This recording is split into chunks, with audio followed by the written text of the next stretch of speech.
Zoom said it for me. All right, go ahead, Jackie. Should I go ahead and share my screen first, Jackie? Yes, please, if you don't mind. Will do.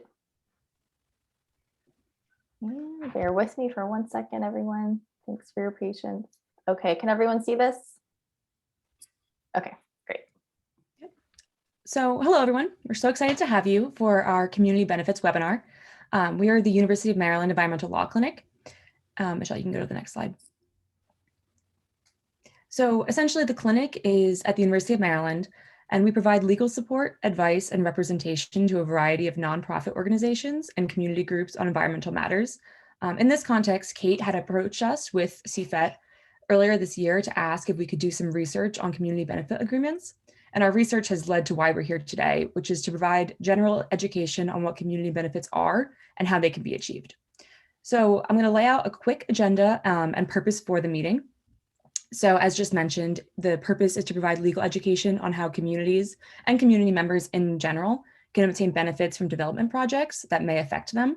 We're going to be using the Camden microgrid project as a part of our case study. So if you hear us refer to it, it's just because we're setting it into the context of the research we've also gathered. We're also going to be using other examples we found and other different groups, et cetera, and we'll be talking about that research as well. So we're going to start with a quick round of introductions and then spend the next maybe 30 to 40 minutes discussing community benefits in more detail. Then we're going to take a quick break and move into more of a facilitated discussion. We're going to ask that you hold any questions you might have until we begin our facilitated discussion, but please write them down. We're more than happy to answer them, and we want to answer them at the end. We're also going to record this first section of the webinar and then stop the recording when we take our break. Then when we do the second recording, when we move into the facilitated discussion, we'll record again, but that's more so for Kate's records. So on that note, Michelle, yes, perfect, introductions. So the way this is going to work is I'm going to start and then I'll just call on everyone by name. Just give your name, your preferred pronouns, and what community group you represent and are involved in. So I'm excited to hear from all of you. So my name is Jackie Capinos, as just mentioned. I'm also a member of the Environmental Law Clinic at the University of Maryland, and I'm in my 3rd year. My preferred pronouns are she and her. Michelle, you want to go next? Sure. Hi, everyone. My name is Michelle Kim. I'm also a 3rd-year law student at the Environmental Law Clinic at the University of Maryland, and my preferred pronouns are she and her. Mike. Hi, everyone. My name is Michael Rada. My preferred pronouns are he and him. I am also a 3L student at the University of Maryland, and I'm in the Environmental Law Clinic. Seema, you want to go next? Sure. Hello, everybody. I'm Seema Kakade. I am the director of the Environmental Law Clinic at the University of Maryland and a professor of environmental law. These 3 are my students, and it is wonderful to be with you this evening. Kate, why don't we go to you next? Thank you. I'm Kate Cruz, and I am the Environmental Justice Coordinator for the Center for Environmental Transformation. And thank you to this incredible team for the work that you've done with us this semester. Looking forward to hearing everything that you have to share with us tonight. Thank you so much. And John? Hello, everybody. I'm John. I'm the director at Center for Environmental Transformation in Camden, and I'm also looking forward to this. Nice to meet you again. Cheryl, you want to go next? Sure. Cheryl Heatwell-Shank. I am a resident in Waterfront South and on the board of Center for Environmental Transformation and part of a residents group, Residents of Waterfront South. That's slowly trying to do a little community organizing here. Wonderful. It's nice to meet you and have you as well. Let's move to Donna next. I am Donna Helms. My preferred pronouns are she and her. I work with the Heart of Camden, which is the community development organization for Waterfront South. Wonderful. Marcus, please, next. Good afternoon, everyone. My name is Marcus Sibley. I'm the chairman of the New Jersey State Conference, NAACP, Environmental and Climate Justice Committee, as well as the chairman of the New Jersey Progressive Equitable Energy Coalition, and also the president of Southern Burlington County NAACP. So I am very interested in learning about CBAs tonight. Thank you. Thank you all so much. We're so excited to get to know you more, and hopefully this presentation will help. I'm going to move next to Michelle, who's going to talk about the meat of our presentation, or our webinar, I should say. So Michelle, want to kick it off? Sure. Thanks, Jackie. So this next part of the webinar, as Jackie mentioned, will be focused on what we're here today to talk about, which is community benefits. And as Jackie mentioned earlier, when Kate first came to the clinic, one of her first questions to us was what communities in Camden needed to know about community benefit agreements, or CBAs. And through our research, we learned that there are actually a few ways to obtain community benefits. One of them is through CBAs, which act as a legally binding contract between community groups and a developer. There's also policy options that we learned about that provide a way for local government to adopt certain community benefits that are required for certain types of development projects across the board. So I'll start with a little context about community benefits, generally speaking, and we'll get into some of the details around CBAs and policies. So what are community benefits? Community benefits are defined as assets that are available through economic development that meet real community needs. This is a pretty broad definition. So some concrete examples we have listed here are to provide a better understanding of what these benefits might actually be. Some of them have their own pros and cons, and this is also not at all meant to be an exhaustive list, but it is meant to provide some basis or some ideas just to start thinking about the realm of possibilities when it comes to community benefits. So mitigating environmental impacts of a project. That could be, asking a power plant to install more protective pollution control technology. Hiring of local residents and providing competitive wages and benefits is another type of community benefit that's often seen, especially in large multi-phase construction projects where there are a lot of jobs that are going to be provided through the development. Providing funding for schools, healthy food options, community centers. These are the types of benefits that are really meant to flow to a larger set of people in a particular area. And then there's also other options like asking for more solar energy in a particular area, or even asking for funding for specific community organizations. And again, there's advantages and disadvantages with each of these options, but we just wanted to give a few ideas to start off with. And we'll have some time later in our facilitated discussion to bounce around some more ideas about what community benefits could be. And the key principle behind the community benefits movement generally is just this idea that whether it's public or private sector investment and economic development, these development projects are often funded by taxpayer dollars. So it's the current residents of particular areas that are often bearing the largest impacts of development projects, whether that's pollution or noise, congestion, gentrification, complete displacement from their community.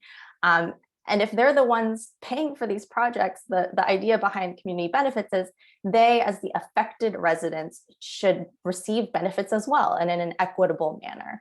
And so that's kind of the key notion behind community benefits writ large. So what is a CBA? I know this is a big topic for tonight, and I'll try my best to get through this in a timely fashion so we can get to the rest of the webinar. But again, we'll have plenty of time for questions at the end. When we talk about a community benefits agreement, these are defined as a legally enforceable contract between community groups and a developer, which commits the developer to provide specific benefits related to a specific development project. And in breaking down this definition, a legally enforceable contract just means that if you're a party to the agreement, you could take the other party to court if they don't do the thing that they said they would promise to do in the contract. Community groups being part of this definition is absolutely critical because through our research, we've learned that community groups must be a party to the agreement in order to enforce the terms. And so it's as simple as that. If they're not party to the agreement, they can't enforce the terms or the benefits that the developer is promising.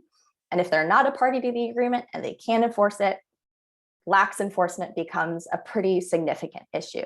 And it makes sense, right? Community groups, they're the ones who want the benefits the most. So they're going to be the most motivated to enforce an agreement with a developer that's promising to deliver certain benefits. And if they're out of the picture, the question is kind of left as to who is left to speak for the community.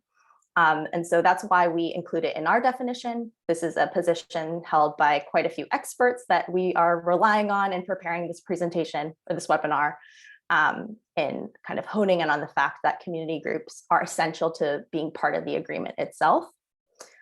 Something to note here is that CBAs are a pretty recent innovation in the realm of community benefits advocacy. So they started kind of popping up around the 90s, mostly in California, but since then have made their way across the country. And there are some really positive examples of how CBAs can be effective strategies for obtaining community benefits in certain circumstances. That said, as CBAs and the CBA model has grown in popularity, developers and lawmakers have started co-opting the term CBA to refer to agreements that don't actually involve community groups. And as mentioned, that comes with a whole host of enforcement issues. So we just want to make clear that there are some agreements that people might call a CBA, but at the heart of it, don't necessarily adhere to some of the basic principles around community benefits that are so important.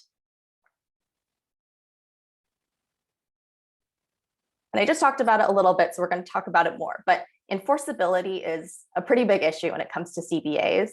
And there are three kind of guiding questions when we're thinking about the enforceability of a particular agreement. So one, how does a CBA even become a binding agreement in the first place? Two, what does the agreement actually say in substance? And then three, how can community groups make sure that measures for enforceability are basically built into the CBA process from beginning to end? So in terms of forming a binding agreement, we talked about a CBA being a contract between a developer and community groups where the developer is promising certain benefits and the community group is agreeing not to oppose the project. And this gets to the notion of what a contract is. It's simply an exchange of promises. And in contract law, it's actually required that each party give up something in exchange for the other person's promise for that agreement to then become legally enforceable. And so as it relates to CBAs, it's pretty clear what the developer is giving up. You know, they're giving up benefits or funding to spend on benefits for the benefit of the community. On the community side, especially when dealing with public developers, so that's a state or a county or local government that's responsible for a development project. This idea of what the community is giving up in exchange for the benefits is really key, because when dealing with public developers, community groups must be prepared to promise in exchange for the benefits that they won't later change their mind and basically sue to stop the entire project altogether. Because the basic idea is if the local government as the developer is providing benefits, they want the assurance that they're going to be able to proceed with the project without too much hassle, and that the community group is willing to go along with it as long as they can get those benefits. And so in giving up that right to sue in the future to stop the project, that's often called in legal jargon, quote, release of claims. So if you see that somewhere, that's what that's referring to. And to be clear, community groups aren't releasing all their claims. They are still retaining their ability to enforce a CBA that's well drafted and well executed. But it's important to note that that's something community groups that are negotiating with a public developer will need to be prepared to discuss amongst themselves as to whether that's something they're willing to do.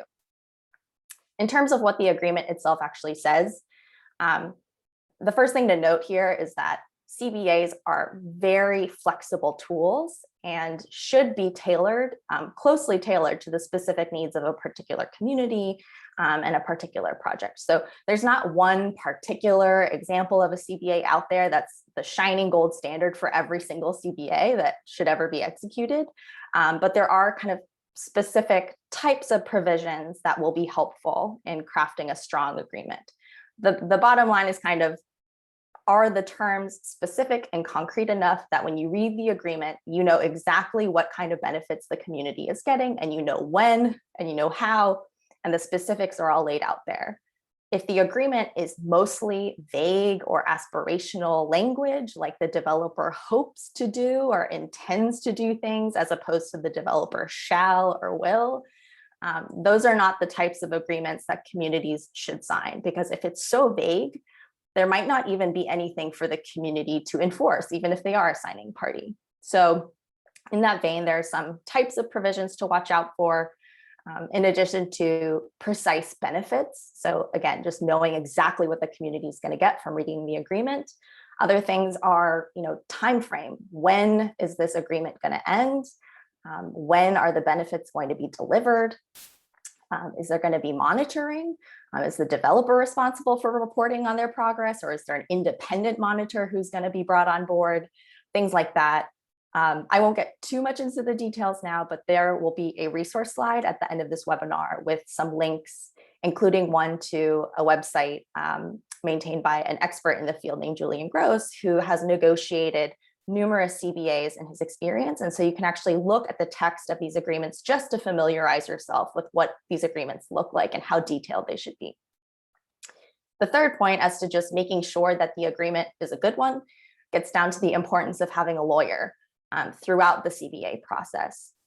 We at the clinic have put together this webinar for you all to provide a starting point for these discussions and these thoughts around community benefits, but negotiating a CBA and making sure that that outcome is a really good one and satisfactory for communities can be a really lengthy and complex process. And you want a lawyer by your side who's going to be able to decode any agreements that the developer sends your way and says, hey, we've drafted this great agreement, you should sign it. You want someone who's going to be on your side, who can make sure that they're looking out for loopholes or bad language that's not going to do you good in the end. So with that, I'm going to hand it over to Mike, who's going to talk a little bit more about community benefits in the context of policy options. Thanks, Michelle. And I'd just like to note briefly that, Marcus, I've seen your question in the chat. We're actually going to be talking about the definition of community in just a few slides. And if you have further questions after that, then we can address them in the second half of the presentation during the Q&A and discussion portion. But like Michelle said, I'll be discussing community benefits policies. So thus far, we've been talking about obtaining community benefits through community benefit agreements. This is a community benefits policy is just another way to obtain community benefits. So these community benefits policies are a standardized set of community benefits that are triggered by major development projects. These policies are typically enacted as laws at the local level, although sometimes you may see these community benefits policies at the county or state level. The policies typically are composed of two main parts. The first is a trigger. That trigger would be a definition of what kinds of development projects we're talking about. Is it a waste facility? Is it a project in a specific area? Is it a project receiving a certain amount of money? And then the second part of a community benefits policy is a definition of, if that trigger is satisfied, then what happens? What benefits does the community receive, or what actions must the developer take? Community benefits policies have been getting more popular recently as more and more community benefits have been, as more and more community benefits agreements have been created between developers and community groups. And legislators have been able to see examples of when community benefits agreements are just outstanding. And it really is just everything that everybody hoped for. And also legislators are able to see when community benefits agreements are not so good, and developers maybe take advantage of a community and the goals of the community benefit agreement aren't met. So in order to avoid that risk of having a community benefits agreement that's not as effective as hoped, community benefits policies can step in. Those legislators can pass a law that says that if a certain development project is occurring, then they need to take certain steps to make sure that the community is not going to be adversely affected. So these community benefits policies really serve two main functions.